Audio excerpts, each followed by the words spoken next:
Salam alaikum Zulfilaouen, bonsoir. Le torchon brûle entre l'Algérie et la France. La relation algéro-française amenée à vivre des moments d'une extrême gravité dans un futur très proche, pouvant aller vers une crise jamais égalée depuis l'indépendance. Alors qu'Alger a récemment refusé d'admettre sur son sol un de ses ressortissants expulsés par la France, Bruno Retailleau, le ministre français de l'Intérieur, regrette que l'Algérie ne respecte pas le droit. Bruno Retailleau a dit ce mardi sur un média français avoir demandé à ses services de voir dans quelles conditions on pouvait sanctionner la compagnie nationale Air Algérie, qui exige désormais systématiquement des laissez-passer consulaires. Il faut imposer un rapport de force. Dans le monde dans lequel on vit, il faut parfois montrer les muscles, a déclaré encore le ministre français qui a menacé également de sanctionner directement les dirigeants algériens. Il a promis d'instaurer des sanctions individuelles, par exemple priver un certain nombre de personnalités et de nomenclatura de diplomates de leurs facilités à partir du moment où l'Algérie ne respecte pas la France et les accords internationaux. Pourquoi est-ce que nous, on s'obligerait à respecter les accords avec l'Algérie, a affirmé le ministre de l'Intérieur français Bruno Retailleau. Le temps est dangereusement monté une nouvelle fois entre Alger et Paris.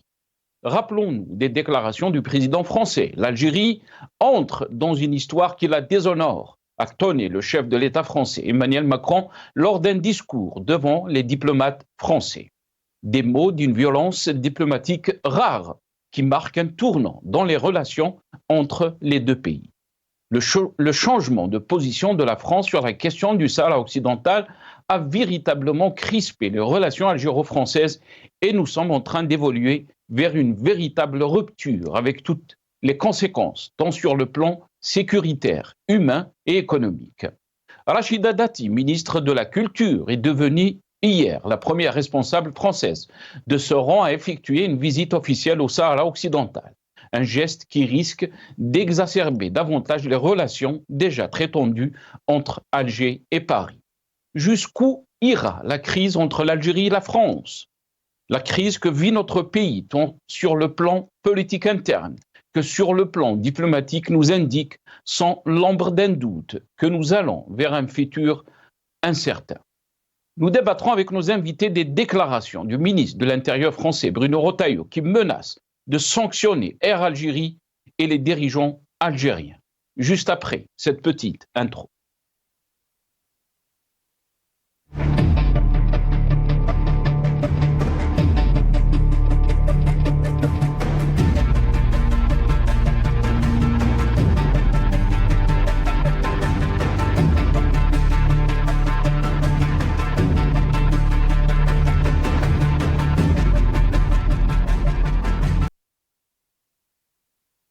Bruno Retailleau menace Air Algérie et les responsables algériens. C'est le titre de notre émission pour ce soir. Et pour en parler, j'ai le plaisir d'accueillir dans cette émission M. Karim Tabou, opposant politique. Il est avec nous depuis Alger, par téléphone. Si Karim, marhaba bik. Merci beaucoup d'avoir accepté l'invitation.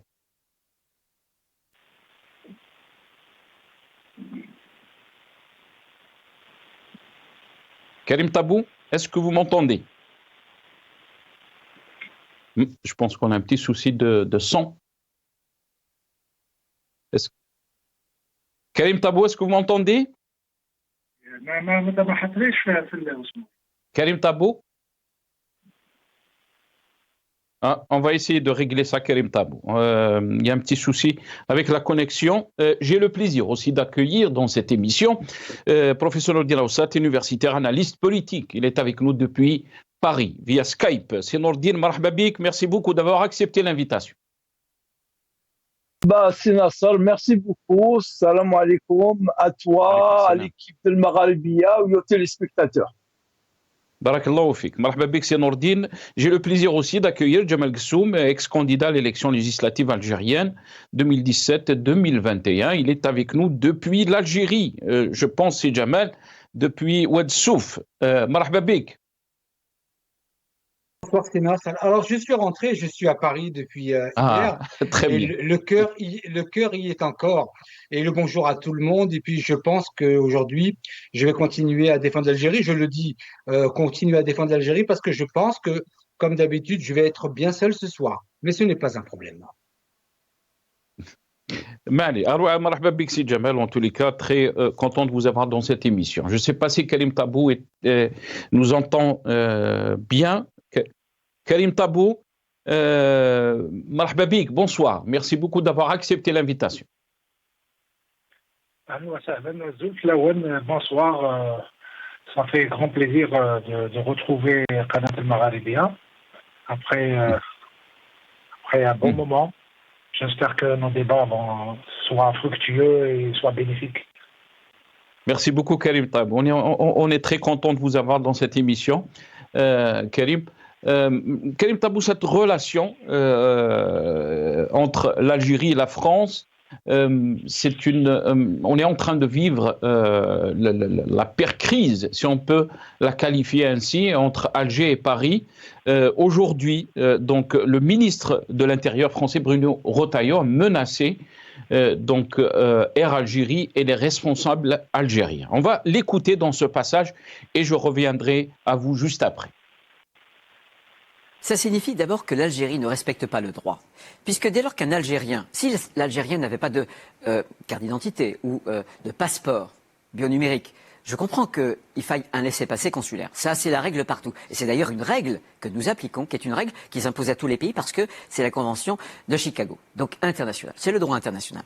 Mais là, le document, donc une carte d'identité, un passeport, il est reconnu. Il est algérien, donc l'Algérie enfreint le droit. J'ai demandé à mes services de voir dans quelles conditions on pouvait sanctionner cette compagnie. Donc, Karim Tabou, qu'est-ce que vous en pensez de cette énième crise entre Alger et Paris? Donc là, le ministre de l'Intérieur dit clairement qu'il peut avoir donc des menaces ou des menaces contre Air Algérie, qui a refusé donc de rapatrier donc ce citoyen algérien qui a été expulsé du sol français.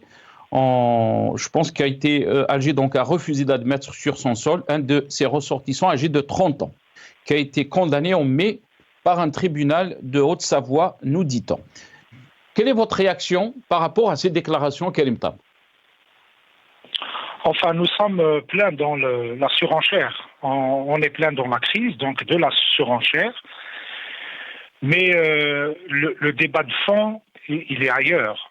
Nous pouvons même considérer que cette énième déclaration, dans le sillage de ces précédentes, de ces déclarations, notamment après la tentative d'expulsion de l'un des ressortissants algériens, avec tout ce qui a suivi, mais bien d'autres questions plus importantes, plus profondes, sont actuellement objet de mésententes, voire de crises graves entre les deux parties.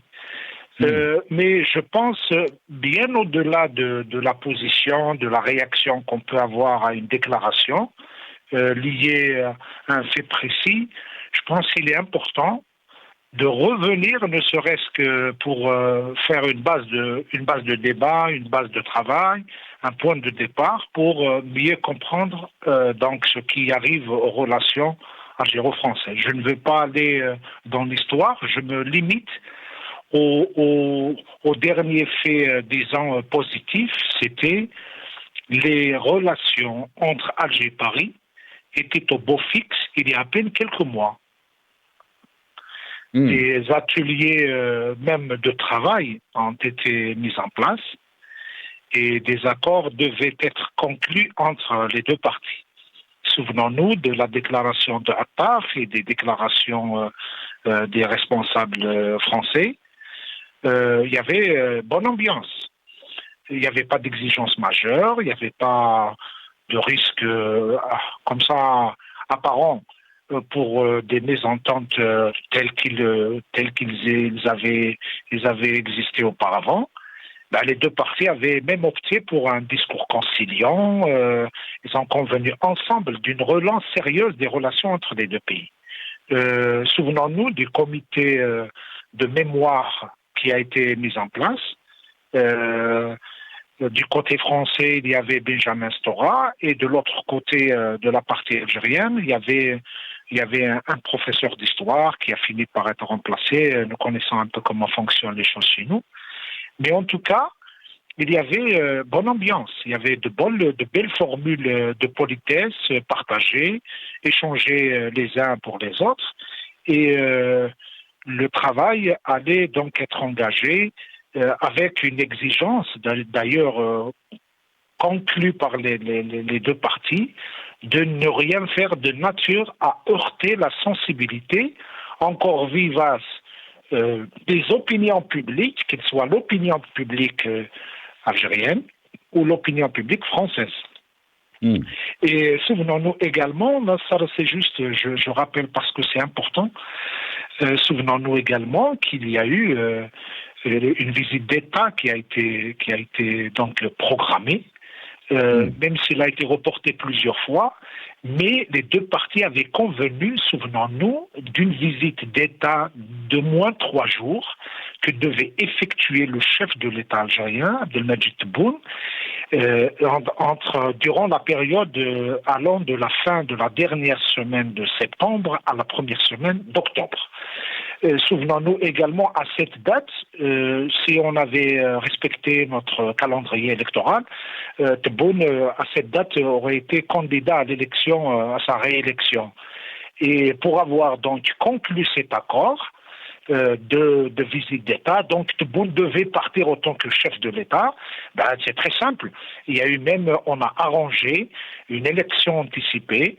On a arrangé ses résultats, on a arrangé tout pour que finalement Tebboune effectue sa visite en tant que chef d'État, et des ententes, des traités, des accords devraient être signés, et Ahmed Attaf, ministre des Affaires étrangères, avait même cité 5 dossiers majeurs sur lesquels devaient se conclure des accords. D'abord, le premier point, c'était la mobilité.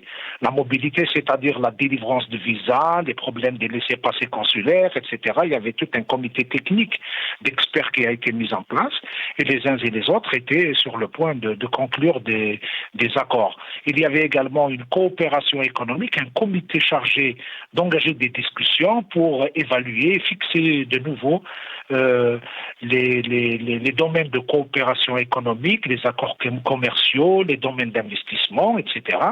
Il y avait également la question du dossier des essais nucléaires. Souvenons-nous que le chef de l'État algérien avait même, dans sa façon de s'exprimer, avait même accordé de grandes concessions, puisqu'il avait réduit le sujet au seul fait de la reconnaissance. L'Algérie a demandé que la reconnaissance, bien que le dossier était un dossier épineux, parce qu'il avait 2 éléments importants qui demandent un travail de fond. D'abord, c'est les budgets qui devaient être alloués aux opérations délicates de décontamination des espaces où il y a eu les essais nucléaires. Après, il y a eu la question mémorielle, donc je l'ai déjà dit. Et de l'autre côté, souvenons-nous de cette histoire de la demande de l'Algérie de restituer le caftan et le sabre de Emir Abdelkader. Le wali de Ouaran avait même annoncé qu'on allait mettre un grand statut, pour reprendre son mot, le statut d'Oran, et qui devait donc indiquer la direction de la Mecque avec un grand sabre qui devait qui devait comporter une signalisation au laser, etc. Le tout était d'utiliser ces éléments comme moyen pour dire que l'Algérie, notamment par le pouvoir algérien, avait repris sa place sur le plan international et qu'il avait de bonnes relations. Et puis Macron avait même traité Tebboune d'ami de son ami, etc. Donc le tout était bien engagé, était considéré par la télévision nationale, par les ministres, par les gens proches du pouvoir comme étant une belle chose que les relations soient relancées, que les choses soient bien faites avec la France, parce que, disons, on entendait pratiquement chaque soir que la France est un partenaire important, est un pays avec qui nous avons une histoire commune, avec qui nous avons des échanges économiques. Donc jusque-là, les choses étaient bonnes. Et donc, les choses... Qu'est-ce qui a fait basculer, Karim Tabou, très rapidement, qu'est-ce qui a fait basculer donc cette relation, puisque vous avez donc retracé un peu l'historique de cette relation entre Alger et Paris, alors qu'en 2024, on a vu la position de la France vis-à-vis du Sahara occidental. Elle a soutenu la position du Maroc. Est-ce que vous pensez que c'est cette question qui a fait que nous vivons donc cette crise entre Alger et Paris? Oui, au fait, souvenons-nous également qu'à cette date, les relations franco-marocaines n'étaient pas également au beau fixe, puisqu'il y avait des malentendus entre donc la France et le Maroc, et je pense que l'Algérie avait misé sur cette visite qui devait apporter donc un plus et qui devait renforcer la relation et surtout de la position des deux pays. L'Algérie avait espéré que sur la question du Sahara occidental, la France, en sa qualité de membre permanent du Conseil de sécurité des Nations Unies et comme pays pivot en Europe, donc qui avait son pesant d'or sur la question, l'Algérie avait nourri l'espoir que la France reste sur l'essentiel des résolutions des Nations Unies. Or, il y a eu un événement qui a brisé tout ça, c'est la lettre adressée par Macron au roi du Maroc. Cette lettre a été un véritable séisme dans les relations algéro-françaises. C'est la goutte qui a fait déborder le vase, comme on dit, et la saison des tempêtes depuis est bien arrivée. Donc, tout est devenu l'objet de pression et le moindre geste diplomatique, la moindre déclaration des officiels, il est passé au peigne fin, les colères sont grandissantes, les milieux politiques s'emparent et les médias s'enflamment. Et la surenchère va crescendo, les attaques ont pris l'allure de polémique. Autant en Algérie qu'en France, le sujet est devenu l'objet de toutes les manipulations politiciennes. Le pouvoir algérien, les extrêmes en France, chacun instrumentalise cette situation à sa guise. Et chaque parti essaye de tirer profit de cette situation. Pour le pouvoir, d'abord en Algérie, il s'agit notamment de tenter de séduire une partie de l'opinion sensible à la question mémorielle, aux relations algéro-françaises. Et de l'autre côté, nous le voyons très bien, les extrêmes en France qui profitent de cette situation pour tenter de remettre l'essentiel de leur débat sur la question de l'immigration. Donc, je finis justement par rappeler quelques des malentendus. Au fait, l'arrestation de Samsal, les opérations de police française menées contre les Algériens dits influenceurs, qui proféraient des menaces et des insultes via les réseaux sociaux. Personnellement, je considère que l'essentiel de leurs propos était plus de l'offense, de l'insulte, de l'injure, d'abord contre les Algériens eux-mêmes. Et ils ont insulté des Algériens qui sont là. Ils se sont attaqués aux militants politiques qui sont là. Je suis personnellement choqué, frappé par la déclaration du chef de l'État qui les considérait comme étant des militants, alors que les vrais militants sont emprisonnés, ils sont dans les prisons. Et après, c'est la surenchère. Certains en France avaient même fuité parler des aides financières qui auraient été accordées à l'Algérie, après la question de la mobilité, après la question des soins qu'effectuent certains dignitaires du régime algérien et certains Algériens qui ont bénéficié de la prise en charge par l'État, la question des passeports diplomatiques, la demande de l'annulation des accords de 68 et toutes les polémiques qui ont suivi. Qui ont suivi quoi ? Qui ont suivi l'épisode, c'est-à-dire la vraie cause, ne serait-ce que je parle de ces derniers mois. La vraie cause, c'est cette fameuse lettre adressée par Macron au roi Mohamed VI. Dans cette lettre, le président français a exprimé le soutien de la France au plan d'autonomie proposé par le Maroc pour la résolution du conflit du Sahara occidental. Très bien. L'Algérie donc a considéré que c'était un grave dérapage. Et depuis, nous sommes en train de gérer, de débattre des dégâts collatéraux. Tout ce qui vient après, l'histoire de Air Algérie, l'histoire des sanctions et puis de tout ce qui est posé aujourd'hui comme débat sur la scène, je considère comme étant des dégâts collatéraux, alors que la cause essentielle était le changement de cap qui a été fait par la France, notamment sur la question du Sahara occidental. Restez avec nous, Karim Tabou. Je sais que vous n'avez pas beaucoup de temps et peut-être on va revenir aussi sur la situation, puisque vous avez parlé des militants, la situation des droits de l'homme, la situation politique en Algérie. Nordine, désolé, on a pris un peu de temps avec Karim sur la question, donc surtout aussi historique, mais actuelle, que vit la relation entre Alger et Paris.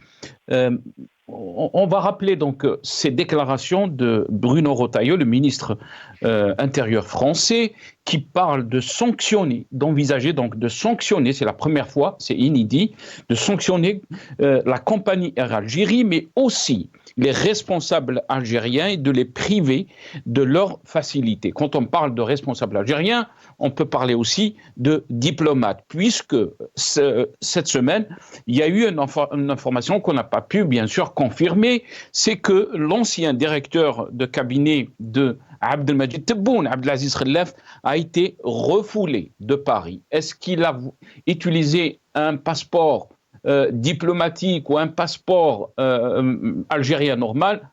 On ne peut pas confirmer cette information. Nordine, est-ce qu'on est face à une rupture de relations entre Alger et Paris? Il est vrai que jamais le conflit politique, diplomatique entre la France et l'Algérie n'ont atteint le degré dans lequel il se trouve ce conflit depuis quelques mois maintenant, disons au moins depuis 4 mois.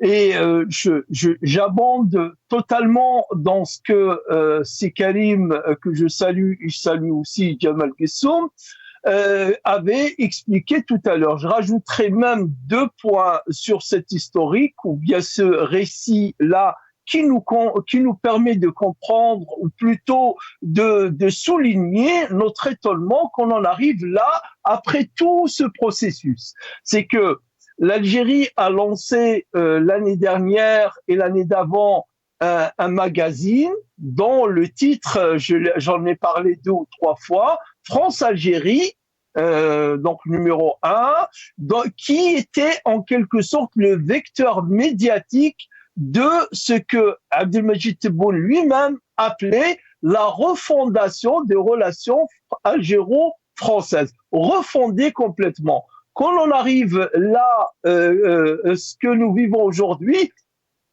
c'est vraiment étonnant.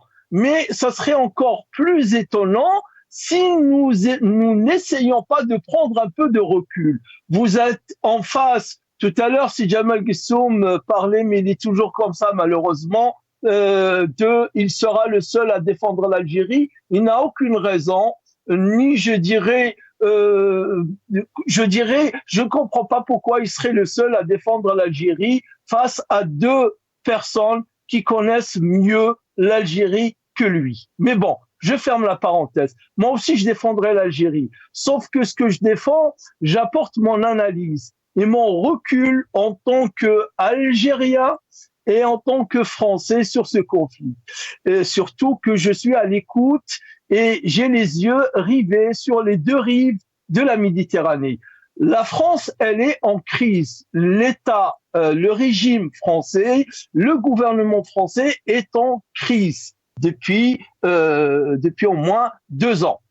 Et le régime algérien est en crise depuis longtemps et depuis le 7 septembre encore plus, avec les élections les moins vendus au peuple depuis des décennies.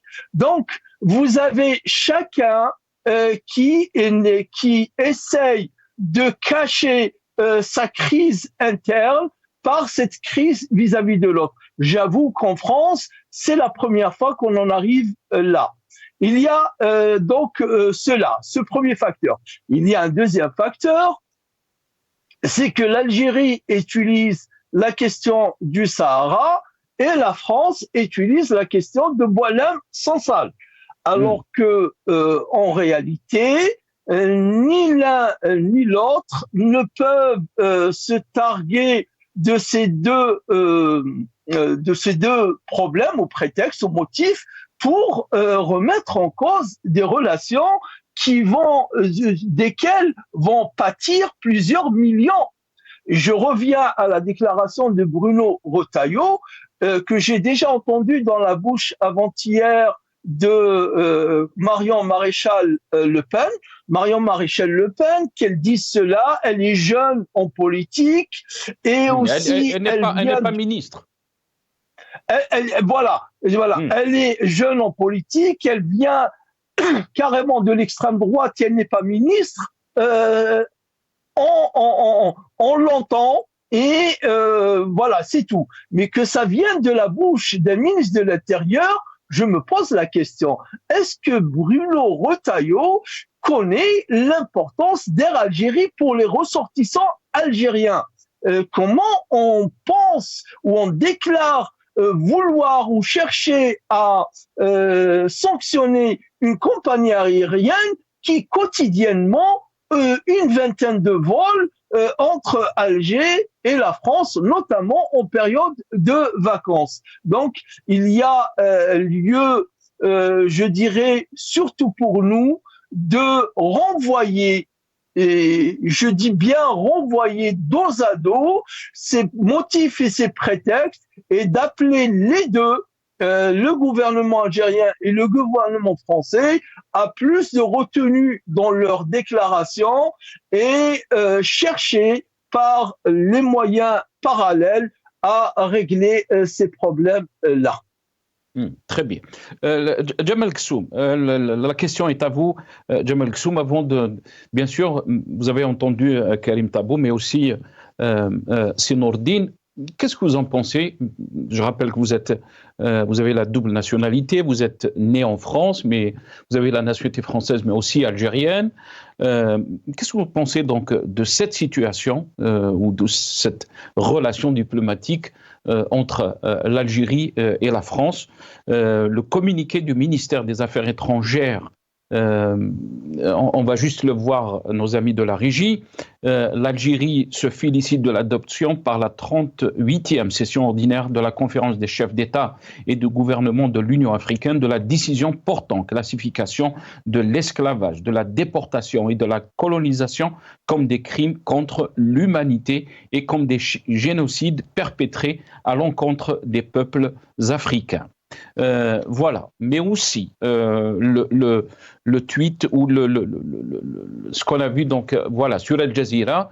تزامنا مع أزمة دبلوماسية غير مسبوقة بين البلدين، رئيس الجزائر عبد المجيد تبون يقول إن الاستعمار الفرنسي كان وحشيا وتدميريا وعطل مسيرة الشعب لأكثر من 130 سنة. الاستعمار الفرنسي وحشي وعطل مسيرة الشعب الجزائري.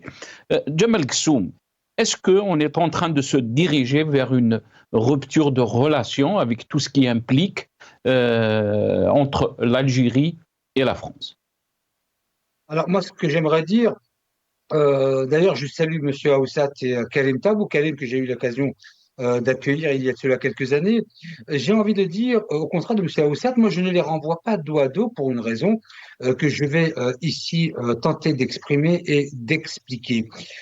Si on fait un peu d'histoire, mais de l'histoire rapide, le seul traité algéro-français d'amitié qui devait être signé en 2005 entre Jacques Chirac et le président Bouteflika a été mis à mal par une partie de la droite française ou l'extrême droite qui avait fait voter une loi vantant les mérites de la colonisation. Ceci est le premier axe. Ensuite, on arrive sur l'escalade qui nous permet d'arriver jusqu'à aujourd'hui, à octobre 2021, où le président Macron déclarait à l'Élysée en présence d'enfants d'Arki il y avait le journal Le Figaro, comme s'il n'avait pas vu le journaliste, où il disait que le régime algérien fait commerce un peu de la question mémorielle. On continue encore plus loin. On en arrive à la question préalablement de la question du Sahara occidental qui a été faite le 31 juillet dernier. Nous arrivons ensuite sur la nomination d'un ministre, M. Retailleau, qui n'est pas là gratuitement. On ne peut pas être naïf sur cette question, et donc qui est maintenant le fer de lance du président Macron, et la déclaration du président Macron qui parle de déshonneur de l'Algérie. Moi, ce que j'aimerais dire et vous demander de manière précise et concrète sur tout ce que j'ai dit en ce qui concerne les attaques de la France vers l'Algérie, je vous mets tous au défi de mettre en place, d'exprimer une seule chose que l'Algérie a faite à l'encontre de la France sur toutes les questions qui viennent d'être relevées. Il n'y en a absolument aucune. Alors on me dira que nous n'avons pas la démocratie, c'est une chose. L'Algérie n'est pas le berceau de la démocratie, ça c'est certain. Mais que l'on me dise ce que l'Algérie a fait contre la France, qui puisse justifier une telle arrogance et une telle violence. Le ministre Retailleau, qui ne connaît pas beaucoup l'Algérie, et je crois que M. Aoussat en a vaguement parlé, avait même parlé de sanctions commerciales. Moi, j'aimerais poser la question, comment est-ce que, lorsqu'on est raisonnable, comment est-ce qu'un fournisseur peut-il sanctionner son client? On a vu tous les marchés perdus par la France, le blé, le bétail et tout ce qui s'ensuit, et il n'y a pas de levier pour la France. Moi, ce que j'aimerais aussi dire, c'est que malgré tous les défauts des politiques algériennes, du président Tebboune, Jamel Ghassoum, juste pour revenir sur les déclarations de Retailleau, parce que ces déclarations étaient très claires. Il a dit que l'Algérie ne respecte pas le droit. Il y a des accords donc, qui stipulent que si un Algérien, un ressortissant algérien, a la carte d'identité par exemple, qui est valable, il n'a pas besoin de laisser passer. Et ça n'a pas été respecté du côté algérien. Ok, alors, par rapport à... merci, Sinasser. Merci beaucoup de m'avoir remis sur la trajectoire. Tout d'abord, sur la question du droit et de la justice, j'aimerais simplement dire que par la permission, quelque part, de l'Algérie, la justice a pu s'exprimer sur le cas de M. Doulem. Peu importe, influenceur, je ne pense pas que ce soit un influenceur, mais l'Algérie a permis à la justice française de pouvoir s'exprimer sur le cas de M. Doulem, et vous avez tous entendu l'intervention d'un des magistrats qui, justement, le disait au ministre lui-même. Donc, où est le droit et où est la justice? Secondement, sur la deuxième partie de votre question, l'Algérie, ça n'est pas une étable, ça n'est pas un bar. On ne prend pas quelqu'un et on le renvoie comme si de rien n'était. Quand on se marie, c'est à deux. Les décisions doivent être prises à deux. Ce qui dénote du caractère malhonnête du ministre, c'est non seulement que la justice française lui a dit que ce qu'il avait fait était tout à fait illégal, mais en plus que c'est lui qui a voté la loi en tant que président du parti du moment qui a fait voter cette loi. C'est particulièrement malhonnête. En ce qui concerne les autres qui ont été renvoyés d'Algérie, laissez passer ou pas, il y a des règles politiques, il y a des règles diplomatiques. On ne fait pas comme le Rwanda qui a signé un accord avec la Grande-Bretagne pour accueillir tous les clandestins de Grande-Bretagne. L'Algérie n'est pas le Rwanda. Donc, on n'envoie pas quelqu'un sans la permission du pays. Il y a des règles politiques, diplomatiques. En ce qui concerne, et peut-être que j'en aurais terminé là, sur la compagnie Air Algérie. La compagnie Air Algérie, bien que ce soit une société nationale, c'est une société nationale qui est à disposition du peuple algérien. La décision de renvoyer les gens qui sont illégalement envoyés en Algérie est une décision politique et non pas une décision commerciale. Donc, sanctionner Air Algérie, c'est clairement vouloir sanctionner les Algériens qui vivent en France et non pas sanctionner le pouvoir politique qui a pris la décision.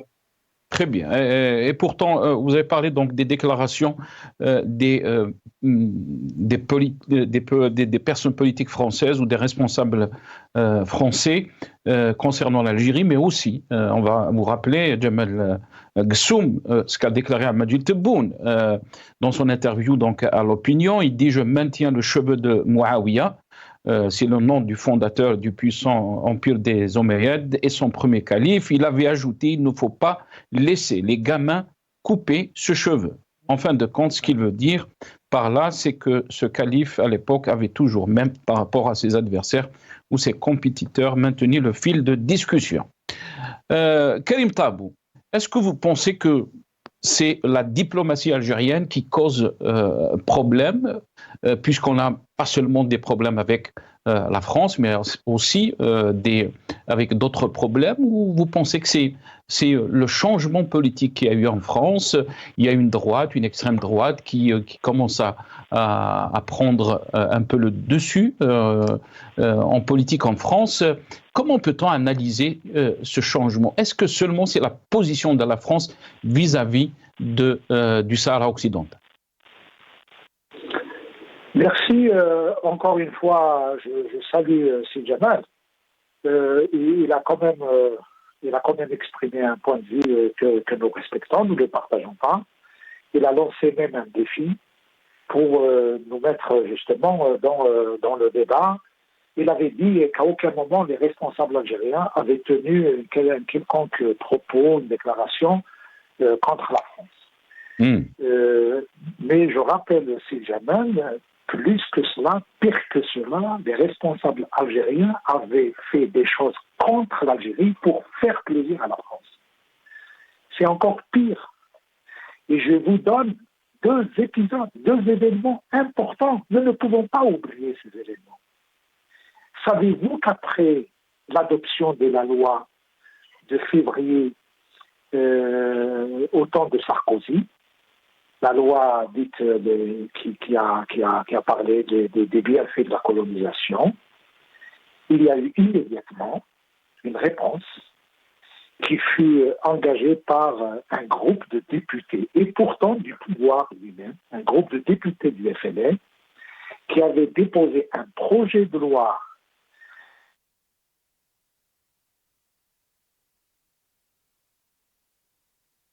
Karim Tabou?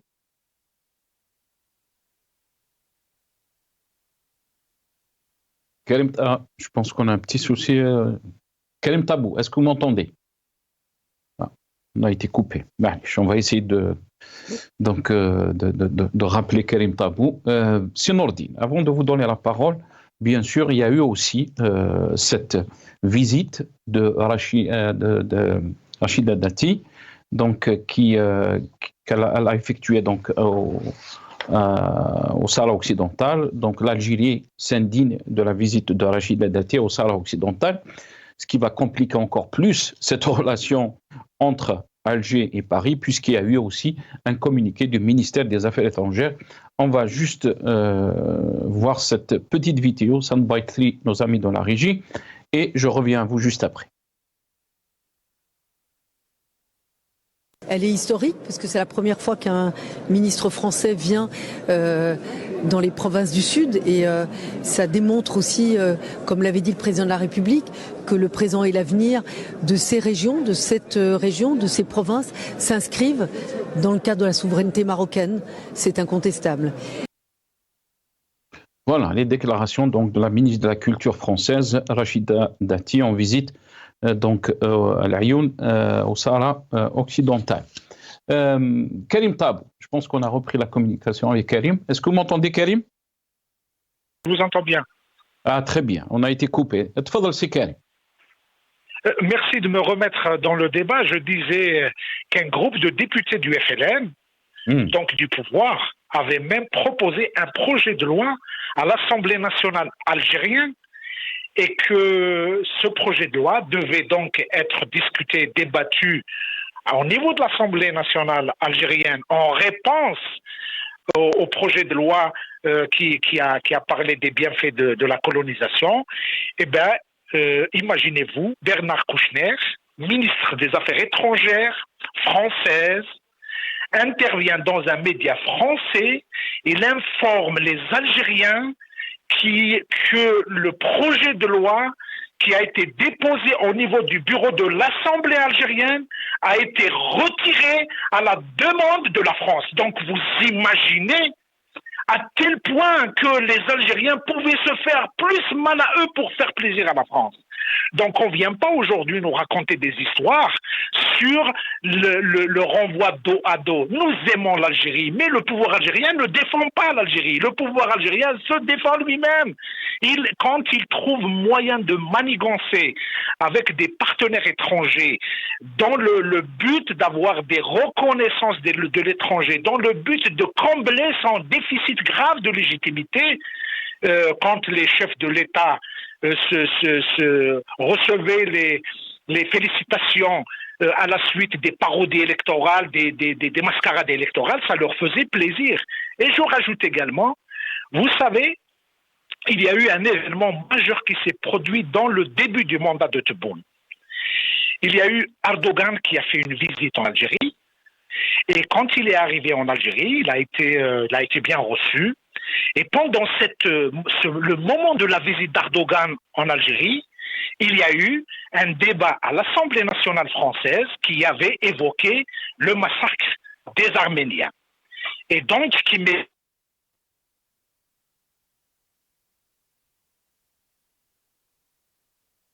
Karim Tabou? Est-ce que, je pense qu'on a été coupé encore une fois avec Karim Tabou. Malheureusement, des problèmes de connexion avec les téléphones en Algérie. On va essayer, nos amis de la régie vont essayer donc de le rappeler. C'est Nourdine. Je vais revenir vers vous, c'est Nourdine. Vous avez entendu l'argument de Karim Tabou. Je pense qu'il voulait parler aussi de Ouihia quand il avait dit, je pense, Erdogan avait parlé des massacres qui ont été commis par la France en Algérie. Ouihia avait, je pense, réagi et il lui a dit que qu'il ne faut pas s'immiscer dans les affaires algéro-françaises, entre guillemets, je pense. Mais je vous donne la question, c'est par rapport donc à cette dernière visite de Rachida Dati. Clairement, la France est en train de dire à l'Algérie que nous n'allons pas revenir en arrière par rapport à notre position diplomatique par rapport au Sahara occidental et rien ne changera donc cette position. Il me semble que c'est le cas. Il me semble que c'est le cas, d'autant plus que l'opinion politique ou l'opinion publique française, elle est en train de se droitiser. Elle est de plus en plus, Rachida Dati aussi, elle est issue de la droite, et la droite, elle est favorable à cette position. D'ailleurs, ça doit être ça aussi qui a influencé quelque peu Macron pour envoyer la lettre qu'il a faite cet été. Répondre à cette question, c'est vraiment très complexe. Pourquoi ? Parce que déjà l'Algérie elle-même sur le dossier du Sahara occidental. Est-ce que jamais il y a eu un débat serein entre Algériens sur la stratégie de la position algérienne ? Vous vous rendez compte, nous sommes en 2025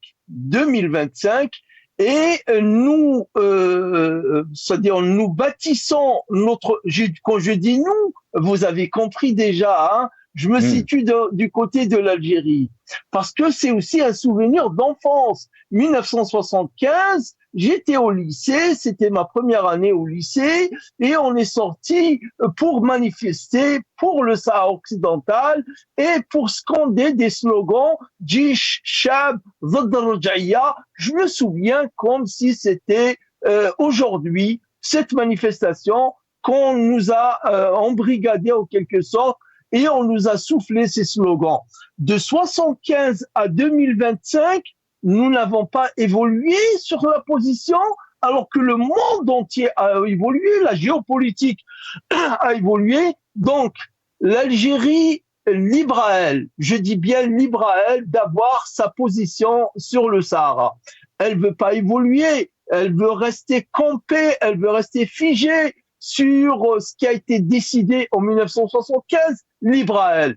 Mais quand même, de quel droit elle se mêle de la politique française? La France a choisi d'avoir cette politique-là.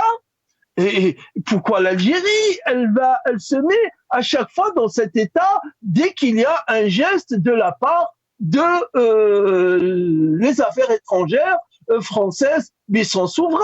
La France, c'est pas l'Algérie. Senourdine, je m'excuse, je vous ai coupé la parole juste par rapport à cette question que vous êtes en train de soulever, puisqu'il y a eu aussi un communiqué du ministère des Affaires étrangères algérien par rapport à la question que vous avez soulevée. La visite d'un membre du gouvernement français au Sahara occidental est d'une gravité particulière. Elle est condamnable à plus d'un titre. Elle traduit un mépris insigne de la légalité internationale de la part d'un membre permanent du Conseil de sécurité. Elle aide à la consolidation du fait accompli marocain au Sahara occidental, territoire où un processus de décolonisation reste inachevé et où l'exercice d'un droit à l'autodétermination demeure inaccompli. Voilà donc le communiqué du ministère des Affaires étrangères. Tfadal Senourdine. Oui, je suis tout à fait d'accord sur les deux phrases. Le premier paragraphe, il y a 3 phrases. La première phrase parlait d'une gravité particulière. Je ne vois pas qu'est-ce qui est grave, gravement ou particulièrement grave dans cela. Que l'Algérie exprime ses regrets, sa désolation, qu'un membre permanent du Conseil de sécurité ne respecte pas un processus qui est encore au sein des Nations Unies et qui est en cours d'achèvement, oui, mais de dire que particulièrement grave, le sous-entendu, c'est que c'est grave par rapport à l'Algérie, et ça, je ne suis pas d'accord. Donc, encore une fois, je dirais que la France, elle est souveraine sur sa politique étrangère. Et l'Algérie ne doit pas, et les autorités algériennes ne doivent pas se mettre dans un état d'émoi à chaque fois qu'il y a un geste de ce genre vis-à-vis du Maroc. C'est à eux de revoir leur diplomatie, leur politique étrangère et d'engager un véritable débat national en Algérie, c'est-à-dire tous ceux qui sont en mesure de donner un avis indépendant, sans aucune influence de la police politique ou des autres sur ce volet. Bien sûr, toujours dans l'intérêt du peuple sahraoui et aussi de la paix, la concorde et la sérénité de la région. Nous en avons besoin aujourd'hui.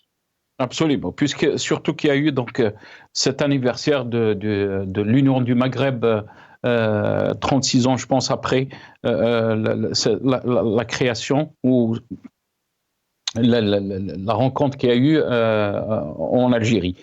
Djemal Ghessoum, l'argument de Senourdine, il est très pertinent. La France, vous êtes en train de vivre en France, vous êtes né en France, la France est souveraine dans sa politique diplomatique.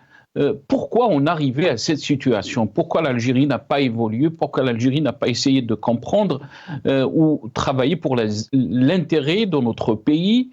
Votre réaction par rapport à cet argument, Djemal Ghessoum? Qui ont été apportés par M. Aoussat.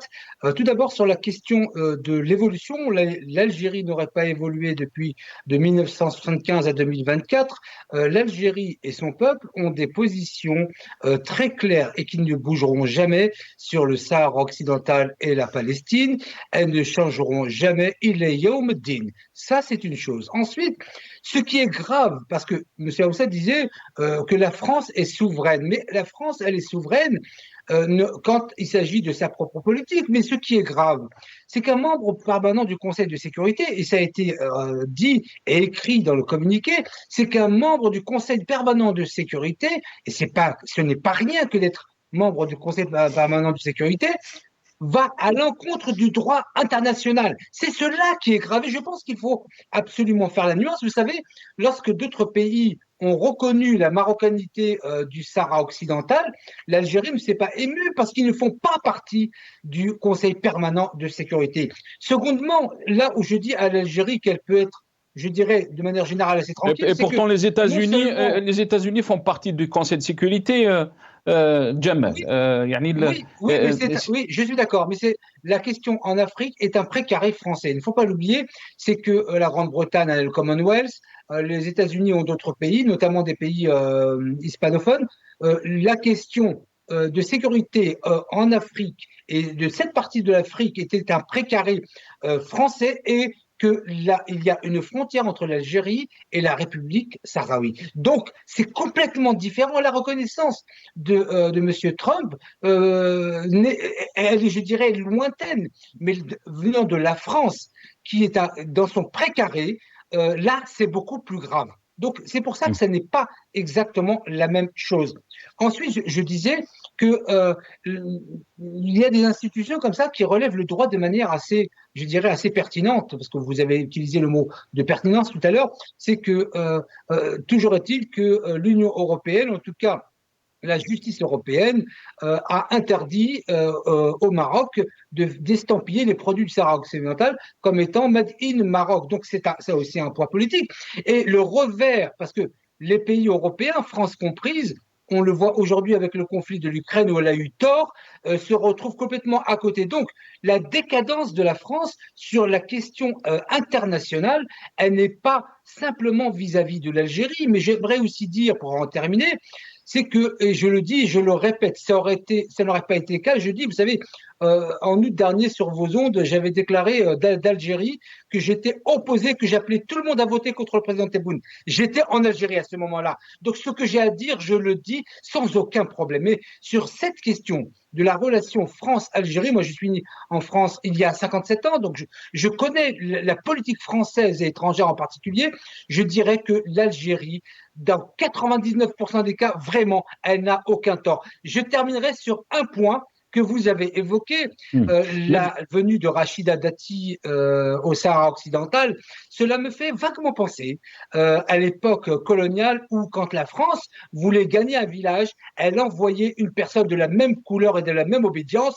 Nous savons tous et ça n'est pas personnel, mais c'est pour cette raison qu'elle a été envoyée. C'est pas pour une autre raison, c'est qu'elle est d'origine marocaine. Donc, comme durant la colonisation algérienne, on va envoyer quelqu'un de la même couleur de peau et de la même obédience. On retrouve jusque-là, je dirais, l'infamie, et on retrouve le fait que la France n'a toujours pas réussi à décoloniser son esprit par rapport à l'Algérie, ce que l'Algérie fait bien mieux qu'elle. Restez avec nous, Jamal Ghassoumi, mais aussi beaucoup d'observateurs vous diront que le cap de la diplomatie algérienne est très flou, puisqu'nous avons eu aussi des problèmes avec d'autres pays comme l'Espagne. Mais je pense que Karim Tabou est de retour. On a été coupé. Désolé, Karim. Est-ce que vous m'entendez? Oui, je vous entends bien. Ah, très bien. Karim Tabou, je vais vous laisser le mot de la fin. Il ne nous reste pas beaucoup de temps. Tfadal. Nous avons été coupés parce qu'on a eu une coupure d'électricité. Vous voyez bien à quelle époque nous vivons encore dans ce pays. Après des dépenses énormes, des milliards de dollars ont été dépensés, voilà encore, nous vivons dans des conditions lamentables. Lorsque j'évoquais les deux événements, c'était pour, je ne sais pas à quel moment nous avons été coupés, je voulais clarifier et mettre un point de démarcation entre tout ce qui relève du pouvoir et tout ce qui relève de l'intérêt de l'Algérie. Je pense que nous sommes tous d'accord que nous défendons l'Algérie. L'Algérie, c'est notre pays, nous n'avons pas un pays de rechange. Mais que le pouvoir s'arroge le droit de marchander ce pays quand il veut et de prétendre le défendre quand il veut, ça pose un problème éthique, ça pose un problème de valeur, ça pose un problème de cohérence. Défendre un pays, c'est défendre également la dignité de ses citoyens. C'est laisser les Algériens, jouir de la plénitude de leurs droits, de la citoyenneté. C'est avoir justement le courage de débattre et d'accepter la vie contraire. Et ce n'est pas le cas, disons-le. Dans un pays où on a consommé en un seul mandat 3 ministres des Affaires étrangères et chacun est une chacun est une vision. Aujourd'hui, nous ne pouvons pas parler d'un travail diplomatique lorsqu'il s'agit du pouvoir algérien.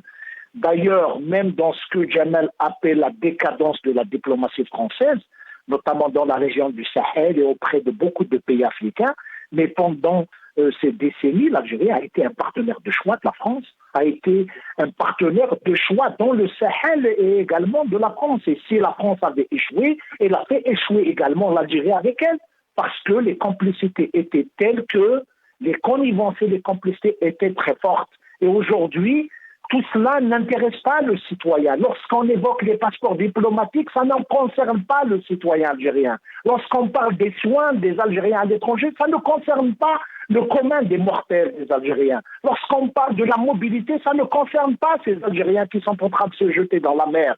Et quand on parle de l'économie, ça ne concerne pas les commerçants qui sont en train de déposer leur bilan et de déclarer faillite dans leurs activités. Ça concerne cette partie de l'Algérie qui bénéficie des avantages des relations avec la France ou avec un autre pays. Donc aujourd'hui, de grâce, par respect à notre mémoire, par respect à notre intelligence, par respect aux souffrances de ce peuple, faisant la différence entre ceux qui profitent de la rente, ceux qui profitent de leur situation et ceux pour qui l'Algérie reste un pays à libérer, un pays à développer, un pays à chérir, un pays à aimer, un pays à défendre. Merci beaucoup Karim Tabou. Barakallahu fik. Merci à vous Karim Tabou, opposant politique. Vous étiez avec nous depuis Alger et désolé pour ces petites coupures, vous l'avez dit, donc coupure d'électricité chez vous. Merci à professeur Nordin Aoussat, universitaire, analyste politique. Vous étiez avec nous depuis Paris. Merci aussi à Jamal Gessoum, ex-candidat à l'élection législative algérienne. Vous étiez avec nous depuis Paris via Skype. Puisqu'aujourd'hui aussi, Karim Tabou a parlé des Chouhada, on parle aussi de notre passé, c'est le 18 février, la journée, la commémoration donc nationale du Shahid. Rabbi yarham Chouhada.